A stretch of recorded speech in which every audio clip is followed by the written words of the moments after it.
in the dance of human relationships. A strange phenomenon often occurs. Those who once seemed indifferent to our presence suddenly become captivated the moment we withdraw. It's as if the very act of letting go ignites a spark, drawing them closer just when we no longer seek their attention. This paradox is not merely a coincidence, but a reflection of deeper truths about desire, attachment, and self-mastery. Through the lens of Stoicism, we explore these truths, not as mere observers, but as practitioners of an ancient philosophy that teaches us to rise above fleeting emotions and external validations. We uncover the reasons why they only want you when you no longer want them. And in doing so, we embark on a journey toward inner strength and unwavering self-control. This is not just about understanding others, it's about mastering ourselves. 1. The power of indifference. When we cease to crave approval or affection, we embody the Stoic ideal of apathy, of freedom from passion.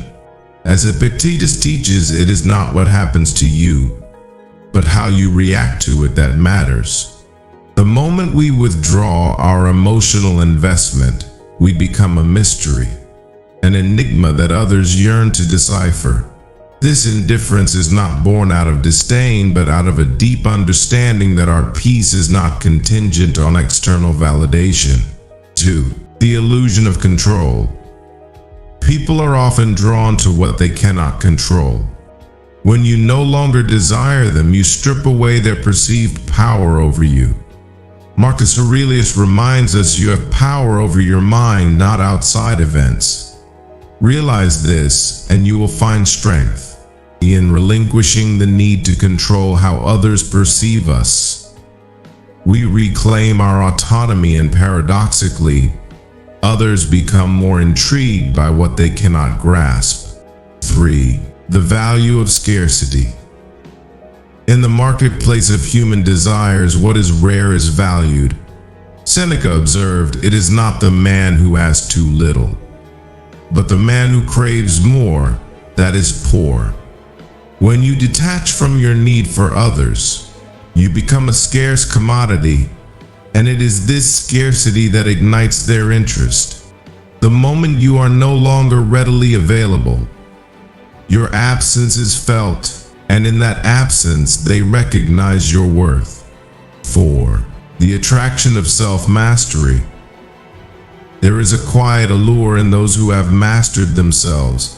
When you no longer want them, it is a sign of your inner fortitude.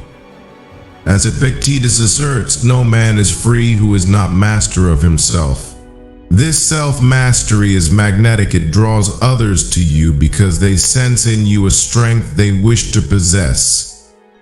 It is not arrogance, but the quiet confidence of one who is in control of their desires. 5. The mirror of reflection. When you withdraw, you force others to confront their own desires. Your absence creates a void, a mirror in which they see themselves clearly. Marcus Aurelius advises, look within. Within is the fountain of good, and it will ever bubble up, if thou wilt ever dig. In the space you leave behind, they begin to realize that it was never about you, but about what you represented, a reflection of their own unfulfilled needs. 6. The freedom of letting go.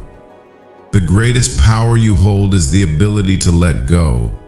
When you release your attachment to them, you liberate yourself from the chains of dependency. Seneca wisely noted, "He who is brave is free." This bravery, this freedom from need, is intoxicating to others. They are drawn to your liberation, even as they struggle with their own bonds of attachment. 7. The paradox of desire. Desire is a curious thing. It thrives on distance. When you no longer want them, you create a gap that desire rushes to fill. As the Stoics understood, the more we chase after something, the more it eludes us. Epictetus reminds us wealth consists not in having great possessions, but in having few wants. By reducing your wants, you increase your desirability, for desire is most potent when it is unfulfilled. 8. The silent power of withdrawal.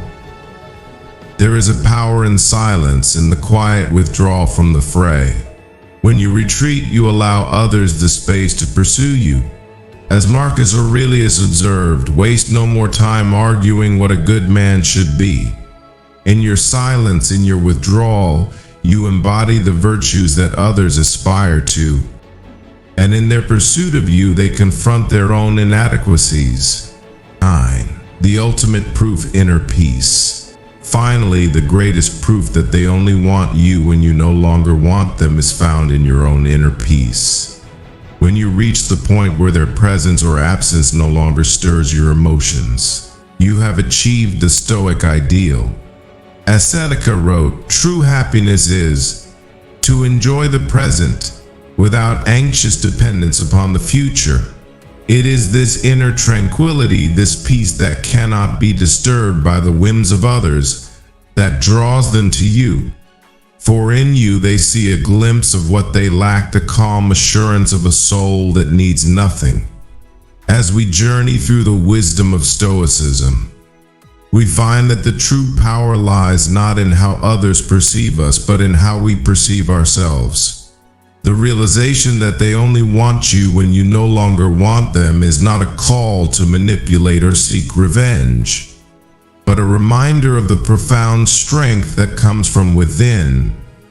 When we detach from the need for external approval and embrace our inner fortitude, we become unshakable, untouchable by the fleeting whims of those around us.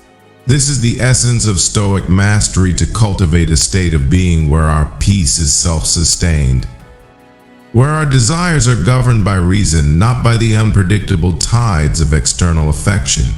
In embracing this philosophy, we do more than protect ourselves from the disappointments of others, we transcend them, achieving a freedom that is both profound and enduring. So let us walk this path together, fortified by the teachings of the Stoics, and let us emerge not only as those who are wanted, but as those who have discovered the power of wanting nothing. In this we find our true strength, our true peace, and ultimately our true selves.